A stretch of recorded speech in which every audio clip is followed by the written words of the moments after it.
Hey, in this video, I'm going to show you how to use HTML forms and checkboxes. So we'll cover the following topics. We'll first start off with a checkbox demo, and then I'll show you the actual HTML code for creating checkboxes, and then we'll pull it all together with a full JSP page example. All right, so a lot of good things in store here. Let's go ahead and get started.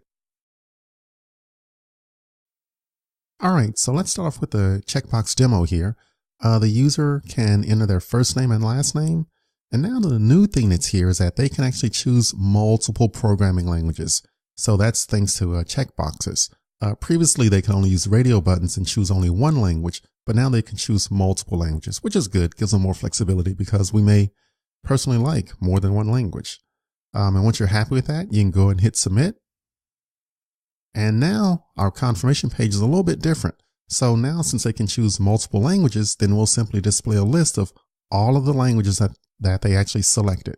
So we'll do some slightly different coding here on our confirmation pages, but that's the big picture anyway. All right, so let's go ahead and look at the code here for HTML checkboxes. So it's very similar to radio buttons. The only difference is the actual input type. So instead of type radio, we say type equals checkbox. And other than that, everything else stays the same. So input type of checkbox, name favorite language, value of Java with the label off to the far right. And you can just repeat that process for each one of the languages, C#, PHP, and Ruby. So again, very similar. The only thing new is the type equals checkbox.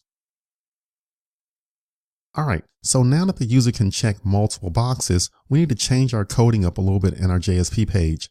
So now in our JSP, we won't be able to use the little shortcut syntax of the $ curly brace param, because now we're going to get a lot of different values back. So what we can do instead is make use of the request object. So I'll say request.get parameter values, and then I'll give the parameter name favorite language. So this get parameter values will actually return an array of strings, right? That makes sense, right? Because they can choose multiple programming languages now. So it's going to return an array of strings, and then we'll write some JSP scriptlet code, and we'll actually loop through that array and print out a HTML list of the data. But anyway, things will be a little different when we get into the coding there for the JSP, and we'll make use of this technique for that.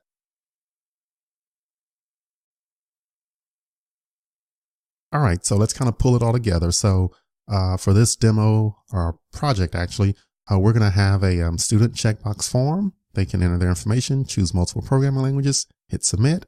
Then that'll go over to a JSP. We'll give them their confirmation information, and then we'll loop through all languages selected and then display them as an HTML list.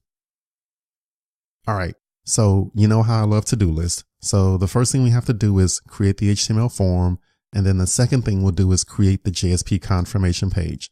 And what I'll do is I'll actually break this up and show it in a separate video as far as all the Eclipse coding. So I'll see you in the next video.